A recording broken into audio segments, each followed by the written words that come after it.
मैंने कभी जिंदगी में सोचा नहीं था कि मैं एक पत्रकार ट्रेड फेयर के अंदर बुलाया जाता है एंकरिंग करने के लिए। अच्छा। तो मैं जब वहां पे गई तो जाने के बाद जो वहाँ के ऑनर थे रमेश शर्मा जी, जिनको मैं गॉड फादर आज भी कहती हूँ। ओके। तो उन्होंने मेरी आवाज को देखा।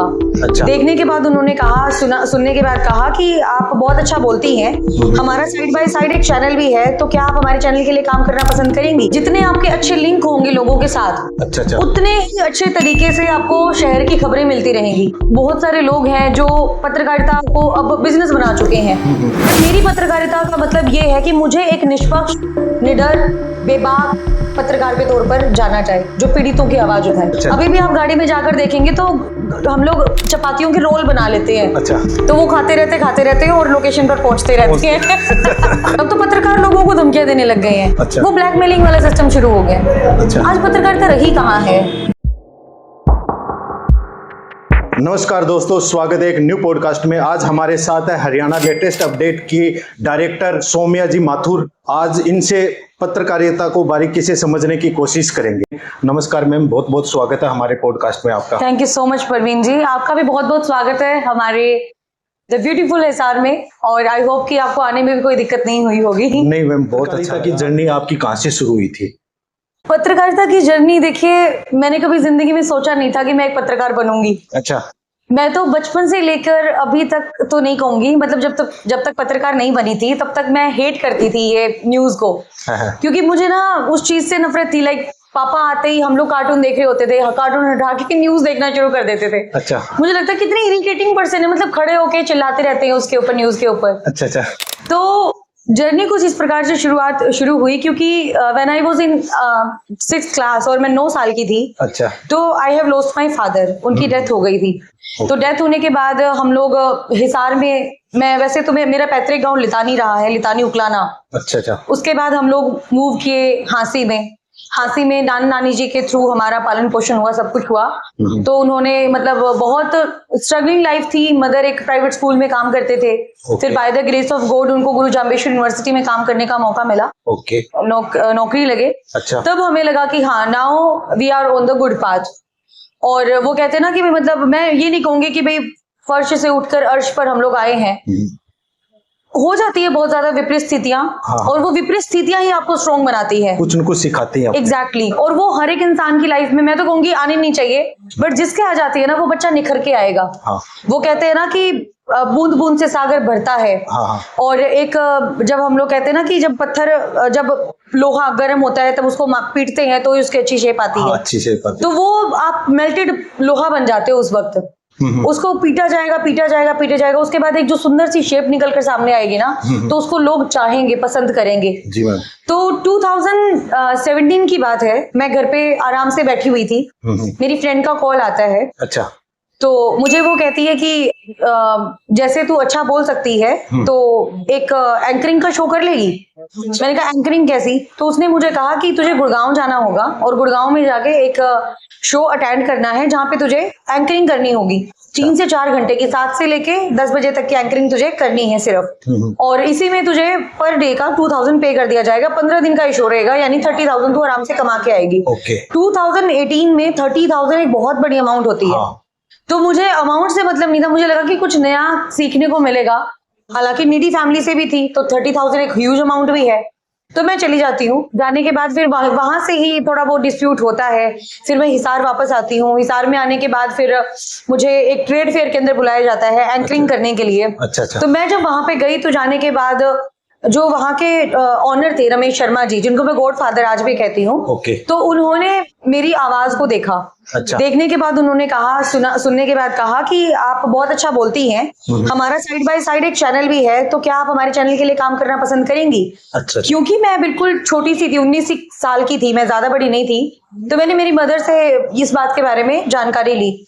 तो मैंने सर को भी यही बात कही कि मेरी मदर अगर परमिशन दे देते हैं मुझे, तो मैं आपके साथ काम करने के लिए रेडी हूँ। तो मेरी मदर ने सर के साथ बात की। बात करने के बाद फिर इस तरीके से मेरा पत्रकारिता की क्लास में कहूंगी मेरा एडमिशन हो गया। अच्छा। और वो एडमिशन अभी तक चल रहा है।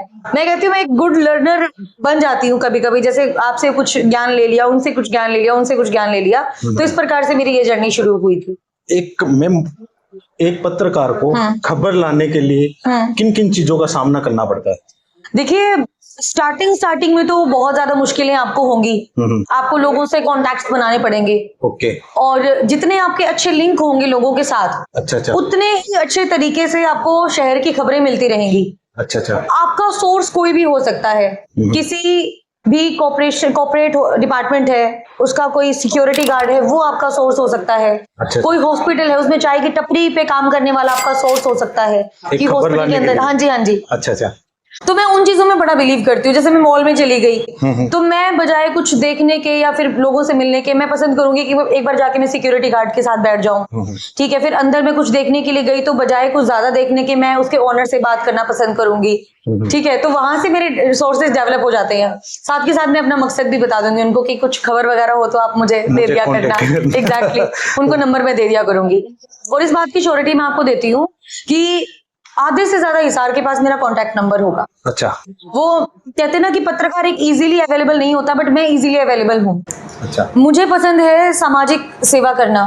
लाइक बहुत सारे लोग हैं जो पत्रकारिता को अब बिजनेस बना चुके हैं। कपड़े लत्ते जूते ये बेचने का काम करना शुरू कर चुके हैं। बट मेरी पत्रकारिता का मतलब ये है कि मुझे एक निष्पक्ष, निडर, बेबाक पत्रकार के तौर पर जाना चाहिए, जो पीड़ितों की आवाज उठाए। मैं वो पत्रकार की इमेज आज तक अपनी बनाकर रखी हुई हूँ और भगवान करे वो आगे मेरी बनी रहे।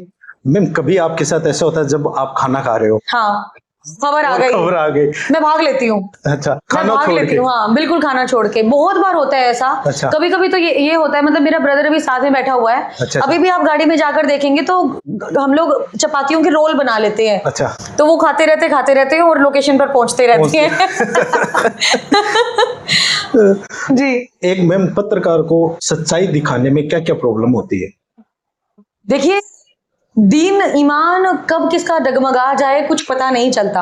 मैं कहती हूँ आप सच्चे हो तो लोग आपके साथ खड़े हैं। अगर आप झूठे हो तो आपके साथ कोई भी नहीं खड़ा है। आपके ऊपर नो डाउट प्रेशर भी आ सकता है। हाँ। वो एक दुकानदार से लेकर एक बड़े पॉलिटिशियन से भी आ सकता है कि आप ये खबर ना चलाएं, अदरवाइज आपके साथ ये कर देंगे। हाँ। लेकिन अगर आप वो खबर को तथ्यों के आधार पर दिखा रहे हैं, आपके पास हर एक चीज का प्रूफ है, मैं कहूंगी, ओके, तो आपको डरने की या घबराने की जरूरत नहीं है। मैं आपको एक एग्जांपल के साथ बात बताती हूँ कि कभी कभार क्या होता है कि हमारे पास भी पारिवारिक खबरें आती हैं कि मेरे पति को किसी पत्नी को पति ने पीट दिया या फिर पति को पीट दिया पत्नी ने। हाँ। तो उसके क्या है कि हम लोग प्रूफ मांगेंगे उनसे कि आपके पास क्या प्रूफ है। ओके। तो आज का टाइम तो डिजिटलाइजेशन का है, हर किसी के हाथ में ये स्मार्टफोन है, तो वो लोग रिकॉर्डिंग करके रख लेते हैं। वो एक प्रूफ के तौर पे हमारे पास वो चीज तो आ गई। हाँ। मैं उस पर भी बिलीव नहीं करती। अच्छा। क्योंकि जब पत्नी ने मेरे सामने पक्ष रख दिया, उसने दिखा दिया कि पति मेरा मुझे मार रहा है, मैं पति के पास जाऊंगी कि कारण क्या था उसको मारने का। तो वहां से एक खबर निकलकर सामने आती है और उस खबर को तब भी मैं नहीं दिखाऊंगी। अच्छा। अब मान लीजिए पत्नी अपनी शिकायत को लेकर थाने में जाती है, वहां पर जाकर एप्लीकेशन देती है। एप्लीकेशन देने के बाद वो वापस आ गई कि मैडम अब तो मेरी खबर दिखा दो। मैं कहूंगी नहीं, जब तक पुलिस कार्रवाई नहीं करेगी और पुलिस ये बात नहीं कहेगी कि इन दोनों में से कौन गलत है कौन ठीक है, चीज का कंक्लूजन नहीं निकलता, तब तक वो खबर पूरी बनती नहीं है। और जब वो खबर पूरी बन जाएगी ना, तब आपके ऊपर कोई भी प्रेशर नहीं बना सकता, चाहे वो आप कोई पॉलिटिकल खबर कर रहे हो, चाहे वो कोई आप सामाजिक सेवा के लिए खबर कर रहे हो। तो लोगों का ये जानना जरूरी है कि आप जो खबर करने के लिए जा रहे हैं वो क्यों करने के लिए जा रहे हैं। आज के लोग क्या करते हैं कि पत्नी को पीट दिया, जाते ही वहां पे टीआरपी के चक्कर में अरे इस पत्नी को मार दिया, अबला नारी के ऊपर हाथ उठा दिया। आज भी वो जमाना है जब पत्नियों को पीटा जाता था, महिलाओं को अबला समझकर उन पर अत्याचार किए जाते थे। नहीं है वो जमाना। मैं मानती हूँ कि है वो जमाना, कहीं ना कहीं लोगों की मेंटालिटी है वहां तक फिक्स्ड, बट तुम उसको दिखा के और लोगों को बढ़ावा दे रहे हो। जो एक पुरुष प्रधान समाज अब थोड़ा सा नीचे दबने लग गया है और महिलाएं बराबर में आने लग गई हैं, उसमें क्या होगा कि पुरुषों को ये होगा कि अगर वो मार सकता है तो मैं भी मारूंगा, अगर है ना। हाँ। तो वो चीजें ना बढ़ोतरी मिलती है। इसलिए जितना ज्यादा हो सके नेगेटिविटी से दूर रखिए, पॉजिटिव वे में चलते रहिए। आप सच्चा अच्छा काम कर रहे हैं तो आपके साथ देश खड़ा होगा।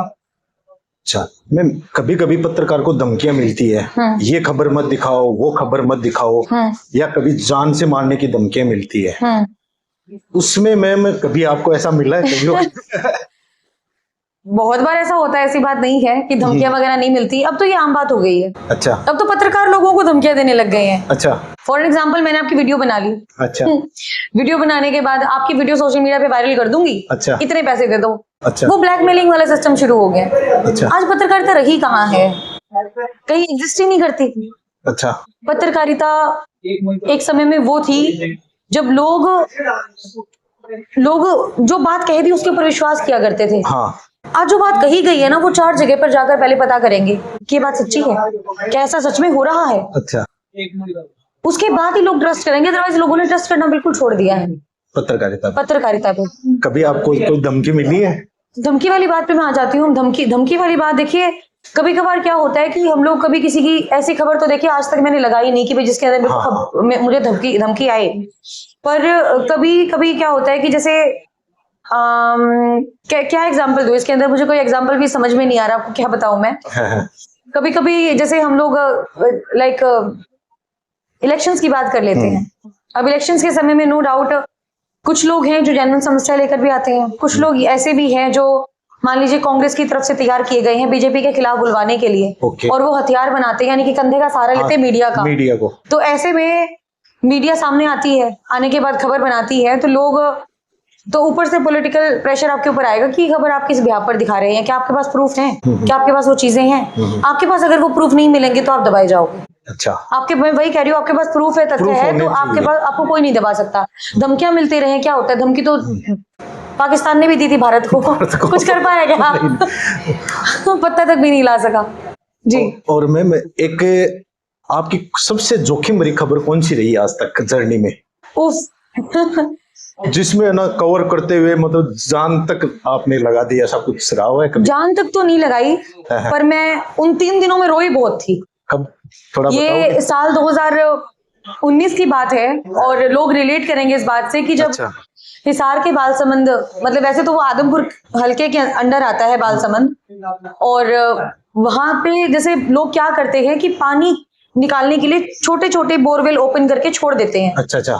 तो वहीं पे ढाणी में किसी का घर था, ओके, और एक बच्चा खेलता खेलता उस बोरवेल में चला जाता है। इतना सा मुंह होता है उस बोरवेल का, इतना सा, मतलब 2 फीट नहीं, मतलब 2 इंच जितना, 2 इंच तो नहीं, फीट हाँ 1 फीट या 2 फीट होगा। वो बच्चा वहां चला जाता है। जाने के बाद 2-2.5 घंटे हो गए तो उनकी फैमिली को ढूंढते हुए, कहाँ गया। वो तो भगवान का शुक्र है कि वो उसके पिता उसके बोरवेल के साइड से गुजरने के बाद वो उनकी उस बच्चे के रोने की आवाज सुनते हैं। अच्छा, 2.5 घंटे बाद ही बच्चा बेहोश नहीं हुआ था। आवाज सुनते हैं, आवाज सुनने के बाद कॉल करते पुलिस वालों को कि मेरा बच्चा बोरवेल के अंदर गिर गया है। अब बोरवेल कितना नीचा, 85 फुट नीचे, 85 फुट का आप अंदेशा लगा सकते हैं कि कितना ज्यादा होगा। उसके बाद हमारे पास शाम को 6 बजे खबर आती है कि ऐसे ऐसे बालसमंद की बोरवेल में एक बच्चा गिर गया है और आपको वहां पे पहुंचना है जरूर से जरूर। तो हम लोग जाते हैं वहां पे, और जाने के बाद अब तरस तो आए ही, 84 फुट नीचे है, बच्चा है, ठीक है, 2-2.5 साल का है, और कैसे तो वो मतलब बैठा होगा, कैसे वो सोया होगा, कैसे वो खा रहा होगा, क्या कर रहा होगा। और उधर से वो लोग लगे हुए हैं, मतलब जेसीबी आई हुई है, पुलिस फोर्स आई हुई है, यहाँ तक कि सीआरपीएफ के जवान आए, उन्होंने मतलब पूरा लोगों को दूर हटाया, पूरा गांव झूमा हुआ था। उस बच्चे को वहां से निकालने के लिए 3 दिन लगे, लेकिन उन 3 दिनों के अंदर मैं 300 बार रोई थी उस बच्चे की स्थिति को याद कर करके। कई बार तो ऐसे गला भराता था कि मैं लाइव करते करते भी घुटन सी महसूस करती थी, और मैं कैमरे के साइड से चली जाती थी। फिर मैं रमेश सर को माइक होल्ड करवा देती थी, और मैं कैमरा पकड़ के खड़ी हो जाती थी कि सर आप लाइव करो। अच्छा। और एक बात है कि जब इस तरह की खबरें आती हैं तो नो डाउट लोगों का भी कोऑपरेशन बहुत ज्यादा देखने को मिलता था, क्योंकि एक बड़ी रिस्पॉन्सिबिलिटी एक पत्रकार होने के साथ साथ आपके सिर पर आ जाती है, आपके कंधों पर आ जाती है। वो रिस्पॉन्सिबिलिटी क्या थी कि आज के समय में जहाँ पे लोग 200-250 लाइव पे व्यूज आते हैं, वो लाना मतलब वो भी नहीं ला पाते। उस टाइम हमारे चैनल के ऊपर 3 से 4 हजार लोग, यानी कि 4K की वॉचिंग उस टाइम आई हुई थी। ऑल ओवर इंडिया से हमारी खबर को देखा जा रहा था। इतना मतलब नेशनल चैनल्स को टीआरपी नहीं मिली होगी जितना हमें मिली थी, क्योंकि हम लोग लगातार 1-1 घंटे की अपडेट दे रहे थे। गांव वालों ने इतना कोऑपरेट किया कि कहीं से लस्सी आ रही है, कहीं से दूध आ रहा है। लोगों ने क्या काम करना शुरू किया कि जो छोटे छोटे उनके ट्रैक्टर होते हैं, उसके अंदर 4 टंकियां रख ली, जो नीले कलर के ड्राम होते हैं, पिछले दिनों काफी फेमस हुए थे। मेरठ में। तो 4 ड्राम रखे, लस्सी पूरे गांव से इकट्ठा की, लेकर आए, जितने भी लोग खड़े हैं, जितने पत्रकार आए हुए हैं, जितने पुलिस फोर्स आई हुई, जितने सीआरपीएफ के जवान आए हुए हैं, सबको उन्होंने लस्सी पिलाई, खाना खिलाया। मतलब उस मोमेंट को उन्होंने हैवी नहीं होने दिया, बच्चा निकल जाएगा। पर जब वो बच्चा निकल के आया ना, मतलब ये 74 घंटे की मशक्कत के बाद, अच्छा आई स्वेयर, मतलब रमेश सर वहां खड़े हुए थे, मैं नीचे बैठ के रोने लग गई थी। जिंदा निकल गया था? हाँ, जिंदा निकला था, बट उसकी सिचुएशन बहुत ज्यादा क्रिटिकल थी। And thanks to Sarvodaya hospitals, Umesh Kalra ji का मैं थैंक यू कहना चाहूंगी, जिन्होंने 3 दिन तक बच्चे को वेंटिलेटर पर भी रखा, और उस बच्चा का जैसा मतलब बच्चा वो 4-5 दिन पहले था, वैसे बच्चे को बना दिया। मतलब बहुत ही, आज वो बच्चा खेल कूद रहा है, बढ़िया तरीके से रह रहा है। अच्छा। हाँ, मैं एक बार गई भी थी उससे मिलने के लिए। अच्छा, फिर भी वापस रिपोर्टिंग कर देते? नहीं, अब तो क्या करनी है। मैम, एक आप खबरों का असर कितना होता है हरियाणा पे? जैसे कभी कोई किसी चीज की न्यूज आपने दिखा दी और उस पर तुरंत गवर्नमेंट का एक्शन हो या फिर पुलिस प्रशासन का एक्शन हो, कभी हुआ ऐसा? तो यही तो मेरे अंदर सबसे बड़ी बात है।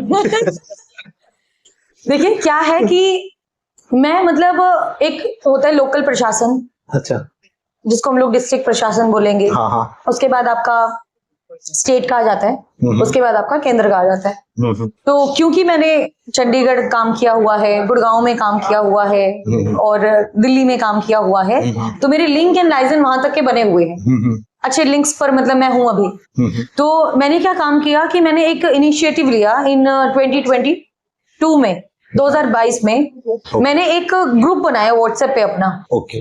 नाम तो पहले मैंने कुछ और रखा था, बट समय के साथ साथ जब मैंने ये सोचा कि खुद का चैनल स्टार्ट करना चाहिए, तो मैंने हरियाणा लेटेस्ट अपडेट के नाम से उसको बना दिया। हिसार लेटेस्ट अपडेट ही पहले था उसका नाम। अच्छा। तो क्योंकि उसके अंदर एक मतलब खबरें क्या थी कि जब लोकसभा इलेक्शन आया, लोकसभा इलेक्शन के अंदर जो मैंने फटाफट उसके अंदर रिजल्ट डालने शुरू किए। जब भी कोई बड़ी खबर आ गई तो बड़ी खबर फटाफट उसके अंदर डालनी शुरू की।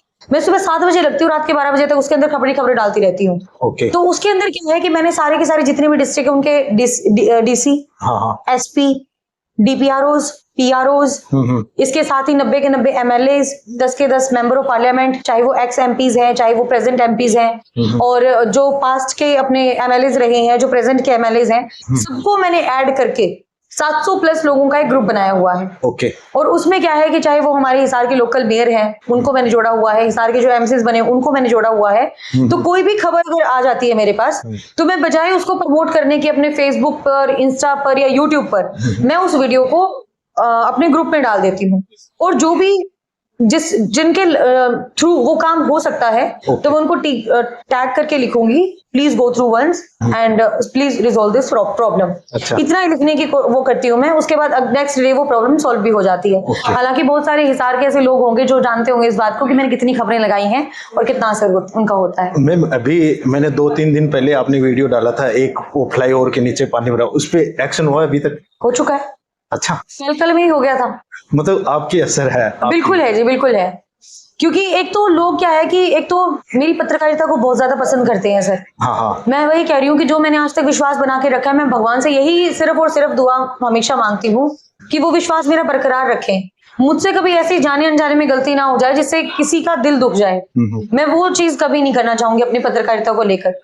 तो मैं हमेशा कोई भी खबर दिखाती हूँ, मैं फैक्ट्स पर दिखाती हूँ। फैक्ट्स पर दिखाने के साथ साथ अगर सरकार को लपेटना है लपेटूंगी, अगर मैंने नगर निगम प्रशासन को लपेटना है मैं लपेटूंगी, अगर मैंने प्रशासन को लपेटना है तो मैं लपेटूंगी।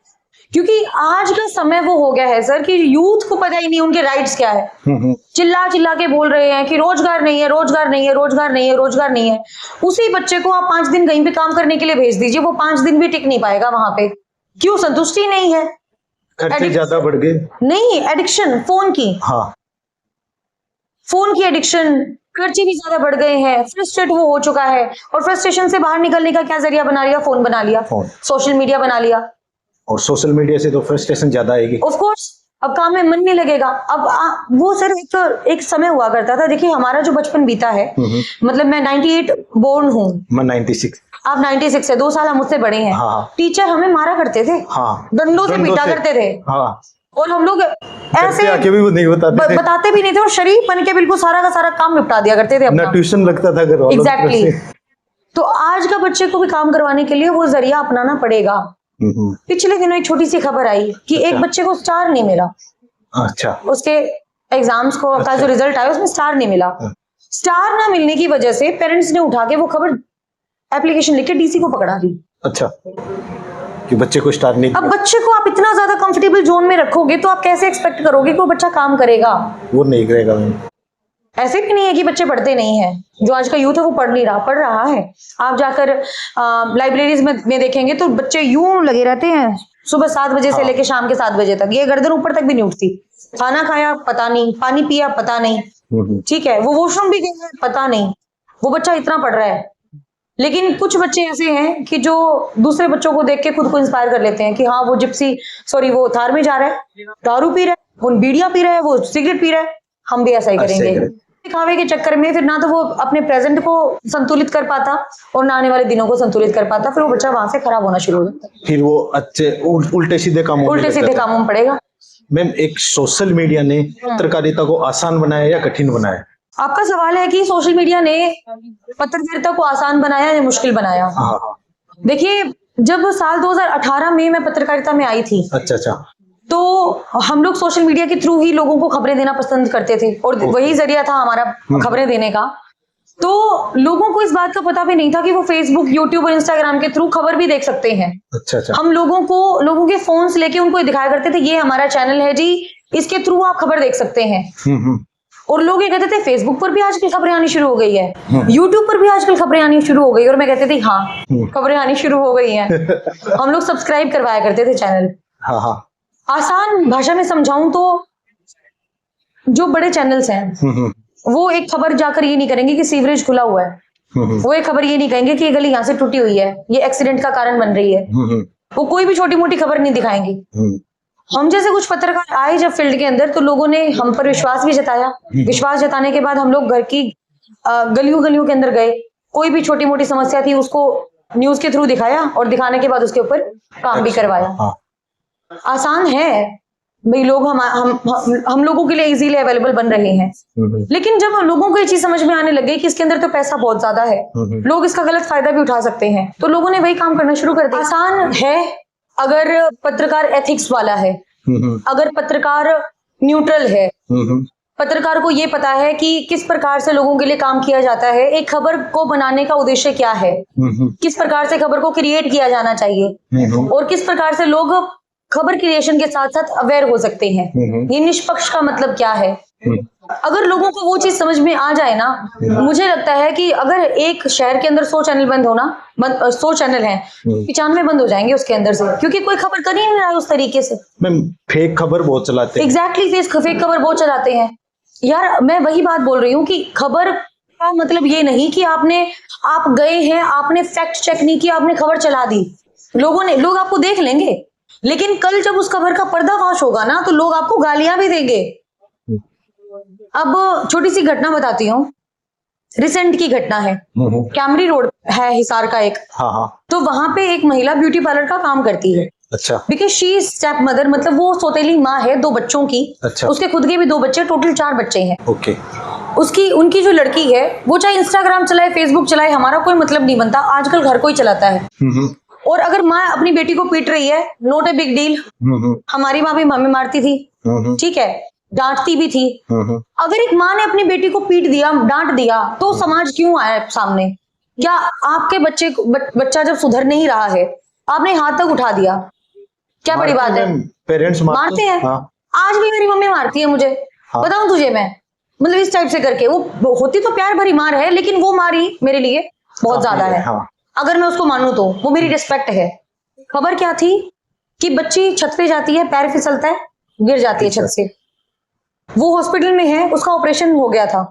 2 दिन के बाद पड़ोसी, क्योंकि उसकी वो खुद बता रही है कि शॉप वगैरह भी अच्छी चलती थी उनकी, और उनका घर बार भी अच्छा चलता था, तो कब्जा करने की नियत से आसपास के लोगों ने इकट्ठा होकर उनके परिवार वालों पर ये एलिगेशन लगाना शुरू कर दिया कि बच्ची को उसके बाप ने धक्का दिया। 90% यूट्यूबर्स ने ये खबर अपने सोशल मीडिया हैंडल्स के थ्रू पब्लिश कर दी। अच्छा। आज 500 लोग थे उनको मारने वाले, अगले दिन 1000 लोग आए। मुझे उन लोगों ने फोन करके बुलाया अगले ही दिन, मतलब जब ये 500 लोग आए थे उससे नेक्स्ट डे। मैं वहां पे 10 बजे पहुंचती हूँ, 10 बजे से लेके शाम के 4 बजे तक मैं उन लोगों के साथ रहती हूँ।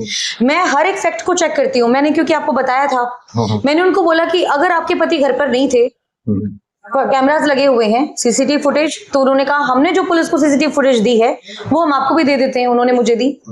उसके बाद क्योंकि मैं उन लोगों की बातों पर तब तक भी विश्वास नहीं कर रही थी, मैं हॉस्पिटल में जाती हूँ, बच्चे से मिलती हूँ, और मैं बच्चे से, क्योंकि बच्ची नाबालिग थी, मैं फेस नहीं दिखा सकती थी, मैंने माइक बच्ची और मेरे बीच में रखा, क्योंकि वो बेड पे लेटी हुई थी स्ट्रेचर पे और मैं इधर कुर्सी पर बैठी हुई थी। तो मैंने बच्चे से पूछा, मैंने कहा तुझे गिराया गया था या तू गिरी थी? अच्छा। तो एक तू हमारे ना हरियाणा के अंदर क्यों प्यार भरा शब्द कहा जाता है, अगर आप कहोगे तो वो एक फॉर्मेलिटी लगेगा, क्योंकि मुझे उस बच्ची से थोड़ी सी अंदर की बातें निकलवानी थी। ताकि मैं अगर कोई खबर बनाने जा रही हूँ तो वही बात है कि मुझसे जाने अनजाने में कोई बड़ी गलती ना हो जाए। मैंने उस बच्ची से पूछा, मैंने कहा बताना तू गिरी थी या गिराई गई थी?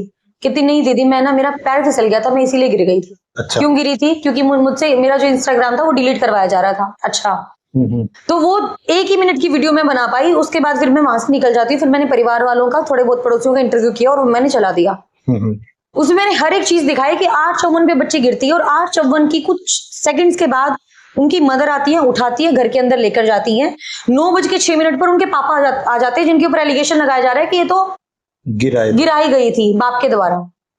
जब मैंने इस खबर को दिखाया तो लोगों ने कमेंट किया कि ये होती है असली पत्रकारिता, इसको कहते हैं निष्पक्ष पत्रकारिता करना।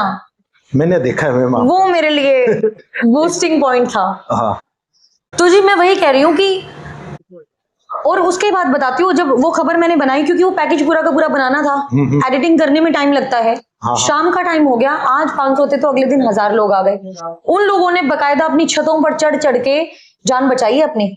फर्स्ट डे जब वो लोग आए थे, उनकी मदर को ऐसे सूट से घसीट के, अच्छा, सड़क पे क्यों दे के मारा था औरतों ने, इतने गंदे तरीके से मारा गया। मतलब आपकी खबर की वजह से। और एक पत्रकार को क्या शोभा देता है, आप किसी के घर के बाहर खड़े होके लगा रहे हैं मुर्दाबाद मुर्दाबाद के नारे। Who has given you right to you कि आप इस तरीके से जाएंगे और वहां पे मुर्दाबाद के नारे आप लगा रहे हो? और एक औरत है, कोई कहती है कि अगर बाप ने नहीं गिराया तो माँ ने गिरा दिया होगा। एक कहता है कलयुगी पिता। अरे तुम कम से कम फैक्ट तो चेक कर ली, तुम लोगों को पत्रकार बनाया किसने? और लोग है ना आजकल बेतुकी की पत्रकारिता को देखना ज्यादा पसंद करते हैं, ये बात हाँ, मैम ये है टीआरपी के लिए। एग्जैक्टली वो लोग है ना देखते हैं और उनकी टीआरपी बन जाती है फिर लोग कुछ भी दिखाएं उसी के ऊपर पोस्ट कर लेना। उन्होंने इतनी गालियां लिखनी शुरू कर दी। ठीक है, कुछ लोग लिखते हैं कितने अच्छे तरीके से आपने झूठ को परोसा है। मैंने उनको ये कहा कि, मैंने कहा अगर मैं झूठ को परोसूं, मैंने कहा कल को कोर्ट में भी जाएगा केस, देखते हैं कौन जीतता है कौन हारता है, दूध का दूध पानी का पानी वही हो जाएगा। मैंने उनको जवाब ही नहीं दिया। कोई बात नहीं, लोग ना झूठ पे जल्दी बिलीव कर लेते हैं। हाँ, क्यों सच कड़वा लगता है, हजम ही नहीं हो पाता लोगों को। उसके बाद सामने वाली पार्टी का मेरे पास फोन आता है, आपने उनकी खबर दिखा दी, आपने हमारी खबर नहीं दिखाई, वो जाती करती है अपनी बेटी पर, ये करती है वो करती है ये करती है वो करती है। मैंने कहा आपके बच्चे अगर गलती करे तो क्या आप अपने बच्चों को नहीं मारते? क्या आप अपने बच्चों को नहीं डांटते? एक माँ गलती कहाँ कर रही, मुझे बात बताओ। डांट दिया था, मार दिया था, दैट इज ओके, उनके घर की बात है। आप कौन होते हैं उन लोगों को जाके रोकने वाले? एक तो होता है बिल्कुल ही अधमरी कर दी, एक आधा थप्पड़ चट्टू लगा दिया, कौन सी बड़ी बात है? सब लगाते हैं। तो इसीलिए मैं कह रही हूँ जो पत्रकारिता है डे बाय डे बहुत ज्यादा वर्स्ट, बुरी, भद्दी होती जा रही है। और इसको अब से कंट्रोल नहीं किया गया तो मुझे लगता है कि भाई आने वाले समय के अंदर चीजें सुधर पाएंगी। क्योंकि एक टाइम ऐसा हुआ करता था जब इन लोगों ने ऑर्गेनाइजेशन बनाने की कोशिश की थी, मैं सारे साल की बात करती हूँ। अच्छा। तो वहां पे सारे के सारे मतलब 20-25 लोग यूट्यूबर बैठे हुए थे। उन्होंने कहा ऑर्गेनाइजेशन बनाते हैं, तो मैंने बहुत सारे रूल्स उनको बताए। मैंने कहा देखो अगर हम लोग ऑर्गेनाइजेशन बनाने जा रहे हैं, 27-28 रूल्स हम लोग ऐसे क्रिएट करेंगे जो हम लोग फॉलो करेंगे। एक तो जब तक जरूरी ना हो आप लाइव मत दिखाओ, अगला बंदा फ्रस्ट्रेटेड है, क्या पता क्या गाली दे दे। एक निष्पक्ष के तौर पर अगर मैंने आपको चोर कहा है तो चोर के पास भी जाकर पूछो कि आपने चोरी की है। उसको तब तक चोर मत बोलो जब तक उसके ऊपर इल्जाम साबित ना हो जाए, इन्वेस्टिगेशन पूरी ना हो जाए। लोग मानने के लिए तैयार नहीं थे। मैं ऑर्गेनाइजेशन का हिस्सा ही नहीं बनी, मैं पीछे हट गई। मैंने कहा मुझे मेरे तरीके से करना है, लोगों को मेरा तरीका पसंद है, दैट्स इट। मैम आपका तो वैसे ही है ना, सही है। एग्जैक्टली तो मैं बड़ा निष्पक्ष होकर चलती हूँ सर। आप पत्रकारिता करते हो। बिल्कुल मैम, एक पत्रकार को ठीक सैलरी मिल पाती है या उसकी जॉब सिक्योर है? जॉब तो कोई भी सिक्योर नहीं होती जब तक आप गवर्नमेंट नहीं लगते। गवर्नमेंट जॉब भी सिक्योर नहीं है। सिक्योर नहीं है आजकल। देखिए, अगर हम लोग हिसार की बात करें, हिसार में अगर आप, मतलब मैं मेन स्ट्रीम मीडिया की बात करती हूँ, मुझे भी बहुत सारे ऑफर आ चुके हैं मेन स्ट्रीम मीडिया से। लाइक खबरें अभी तक से आ चुके हैं, जी न्यूज से आ चुके हैं। क्योंकि जो सैलरी होती है वो कितनी होती है कि या तो 10,000 रुपये आपको दे देंगे, 10,000 रुपये देने के साथ साथ आपने मार्केट से बिजनेस निकालना है, उसमें आपका 2 या 3% सिर्फ 2 या 3%, यानी कि 10,000 रुपए की अगर आप एड लेके आ रहे हो तो उसमें 2-3% कितना माने हम लोग, मतलब ये 300-400 रुपए अराउंड आपको मिल जाया करेंगे। तो सैलरी तो लिटरली बहुत ज्यादा कम होती है एक पत्रकार की। मैं तो जितने भी बच्चे हैं उनको यही कहूंगी कि आप अगर एथिकल जर्नलिज्म में एंट्री करना चाहते हैं तो हो सके तो इंग्लिश जर्नलिज्म की तरफ ज्यादा जाइए। ओके। इंग्लिश जर्नलिज्म में लिटरली बहुत ज्यादा सैलरी भी है। अच्छा। और लोग क्या है कि एक वहां पे ना पार्शियलिटी नहीं की जाती। एथिक्स का मतलब एथिक्स, पार्शियलिटी क्या कि अगर मान लीजिए मेरे पास कोई बड़ी खबर आ गई हिसार की, तो वो लोग इस बात में देर नहीं लगाएंगे कि उसको नेशनल पेज पे छापना है, फर्स्ट पे जाना है, सेकंड पे जाना है, थर्ड पे जाना है। वहां पार्शियलिटी नहीं होती। लेकिन जहां तक इन लोकल चैनल्स की बात है, हालांकि दे रहे 15,000-20,000 रुपए आराम से दे रहे हैं अपने। मान लीजिए मैंने अगर कोई स्टाफ हायर किया है तो मैं 15,000-20,000 रुपए सैलरी आराम से देती हूँ उस स्टाफ को। ओके। तो दूसरी बात, अगर काम मुझे अगर बच्चा अच्छे से नहीं करके देगा तो मैं कहाँ से उसको सिक्योरिटी दे पाऊंगी इस बात की कि आप परमानेंट मेरे साथ काम करेंगे। और दूसरी बात क्या है कि बच्चे क्या है कि आज मैंने किसी बच्चे को ट्रेन कर दिया, 5-6 महीने मैंने अपने साथ काम करवाया, काम करने के बाद उसको बोलना भी आ गया, सीख भी बढ़िया तरीके से गया, तो वो मुझे कहाँ सिक्योरिटी देता है कि जब उसको कल को अगर 20 की बजाय 40,000 रुपए का ऑफर मिल जाएगा तो वहां भाग जाएगा, ये यूट्यूब पे अपना एग्जैक्टली चैनल स्टार्ट कर लेगा। हाँ, ये बात है जी। एक में पत्रकार को जितने सम्मान मिलना चाहिए उतना मिल पाता है? जो अच्छा काम कर रहे हैं हाँ, लोग वैल्यू भी करते हैं। ओके। जो अच्छा काम नहीं भी करते वो सड़कों पर पिटते हुए भी नजर आते हैं। और मैं वही कहूंगी कि अगर आप निष्पक्ष होकर काम कर रहे हैं, सच्चे ईमान के साथ आप पत्रकारिता कर रहे हैं, तो लोग आपको सराहेंगे भी सही, आपका सम्मान भी करेंगे और आपकी वैल्यू भी करेंगे। और मैं कहीं ना कहीं ये चीज भी मानती हूँ कि अगर वही बात है कि एक मछली जब तालाब में चली जाए, एक गंदी मछली तालाब में चली गई, पूरे तालाब को गंदा कर देगी। वही चीज है पत्रकारिता में भी। अब कुछ ऐसे वो कहते हैं ना कि अपवाद ऐसे ऐसे आ गए हैं हमारी पत्रकारिता में कि जिसकी वजह से हमें भी वैसे ही ट्रीट किया जाता है। उस चीज को संवारने के लिए आई नो थोड़ा सा टाइम लगेगा, लेकिन जिस टाइम लोग समझ जाएंगे ना तो उस टाइम लोग प्रॉपर तरीके से साथ देना शुरू कर देंगे। अदरवाइज आप हिसार में अगर जर्नलिज्म आप करने के लिए चले गए, कहीं पे मतलब खबर बनाने के लिए चले गए, या तो मैं देखिए मुझे लगती है कि प्रॉपर खबर है, इसके ऊपर काम करना चाहिए, मैं वो खबर करती हूँ। दूसरी बात, अगर मैं अपनी तरफ से खबर बनाने के लिए चली गई तो लोग यूं ट्रीट करते हैं कि आप आए क्यों हैं यहाँ पे, आपको किसने बुलाया है यहाँ पर आकर आप अपने पत्रकारिता झाड़े। और बस और ज्यादा मैं खुलासे नहीं करना चाहती, बट यही चीज है, वैल्यू नहीं करते, वैल्यू बनानी पड़ती है अपनी। एक पत्रकारिता की दिनचर्या क्या होती है मैम? दिनचर्या तो कुछ भी नहीं होती सर। सुबह 6 बजे खबर आ रही है भागो, 2 बजे खबर आ रही है भागो, 5 बजे खबर आ रही है भागो। क्योंकि अगर एज ए यूट्यूबर मैं सोचूं तो हाँ, रात के 2 बजे भी खबर आई है तो जाना ही जाना पड़ेगा। अच्छा, ठीक है। और अब दूसरी बात क्या है कि जैसे जैसे हम लोग छोटे शहरों में तो यही होता है सर, 2 बजे 5 बजे तो भागो भागो भागो। अगर हम लोग बड़े शहर में चले गए, फॉर एग्जाम्पल हम लोग गुड़गांव में चले जाते हैं किसी चैनल में वर्क करने के लिए, तो वहां पे क्या है कि जैसे हिसार जैसे छोटे शहर के अंदर तो क्राइम भी उसे ही रिपोर्ट करना पड़ेगा, पॉलिटिकल भी उसे ही रिपोर्ट करना पड़ेगा, कोई अगर खबर वैसे आ जाती है वो भी उन्हीं को रिपोर्ट करना पड़ेगा। हर एक प्रकार की खबर एक ही पत्रकार करके भेजेगा।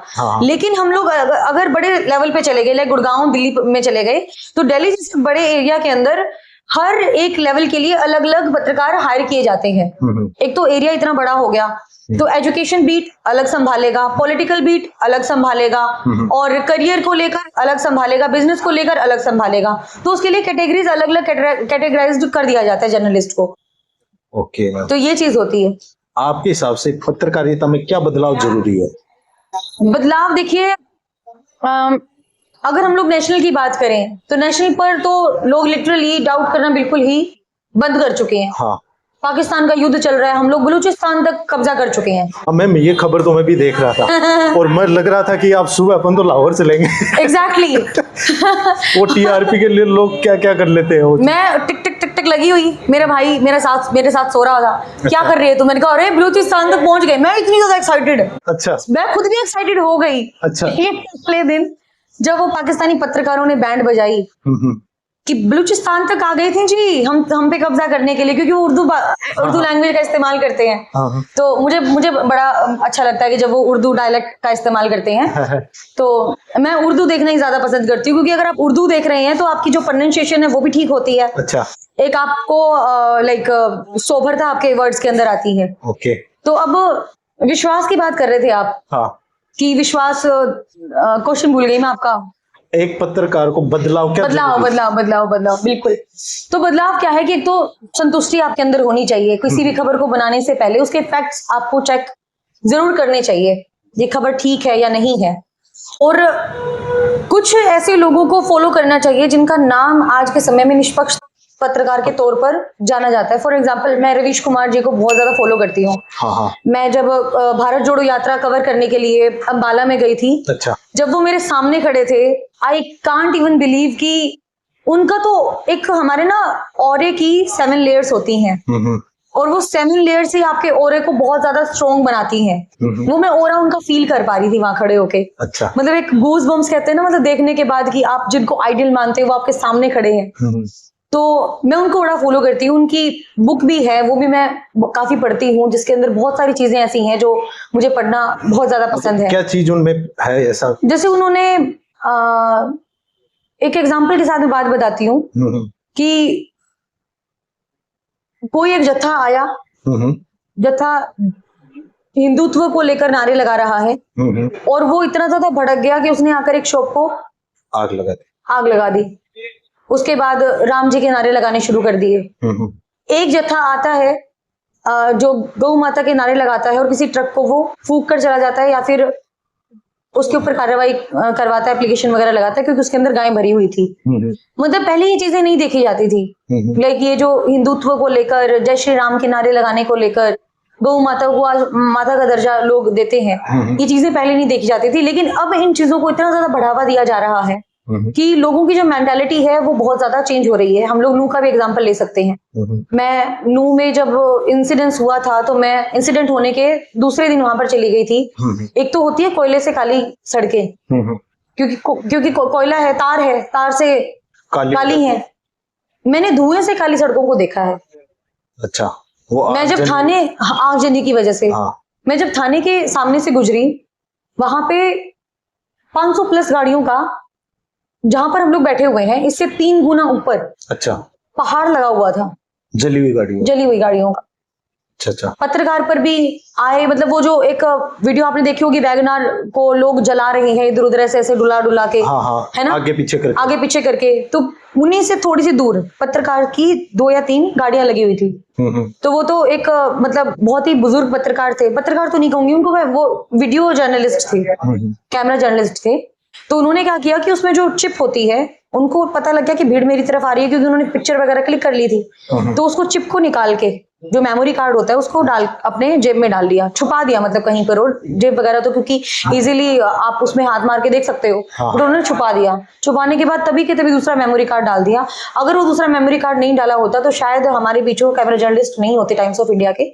तो इस तरीके की बहुत सारी चीजें जो है हमारी पत्रकारिता लाइन के अंदर हमें देखने को मिलती है, सुनने को मिलती है, बहुत ज्यादा दिल दहला देने वाली होती है। मतलब जोखिम भरा है पूरा का पूरा। मतलब हम लोग किसान आंदोलन की मैं बात करूं, किसान आंदोलन में जब हम लोग गए थे, कभी ठंड का टाइम है, नवंबर की चिलचिलाती, मतलब एकदम चिलचिलाती तो नहीं कहूंगी, कड़ाके की ठंड, और उसके बाद वाटर कैनन के फुहारे आपके ऊपर आ रहे हैं, आप वहां पर खड़े हैं माइक लेके।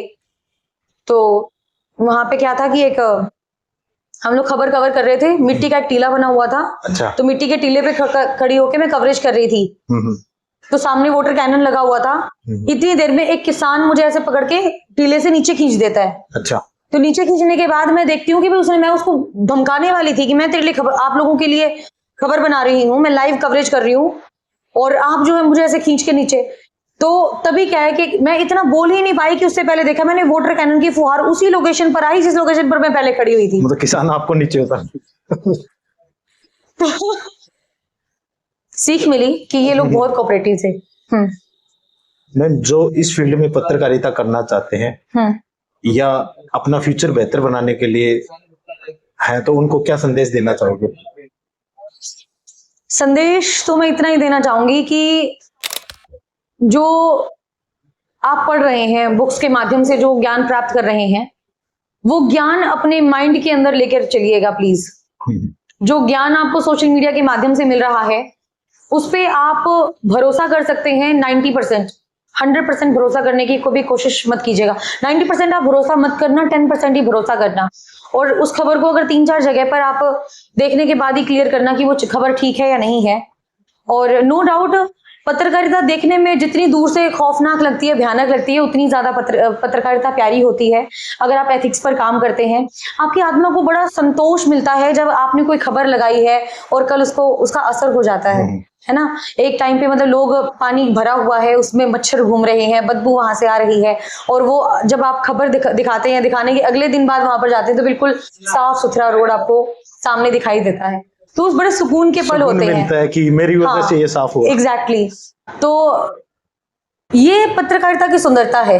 अगर आप इस सुंदरता को फील करना चाहते हैं तो एथिक्स पर आपको काम करना पड़ेगा, निष्पक्षता के ऊपर आपको काम करना पड़ेगा।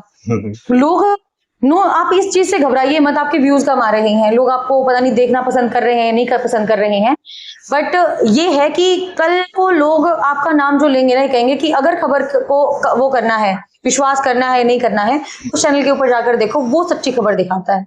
तो सच्चे पत्रकार की मतलब आपको हर्डल्स तो ऑफकोर्स बात है बहुत सारे फेस करने पड़ेंगे।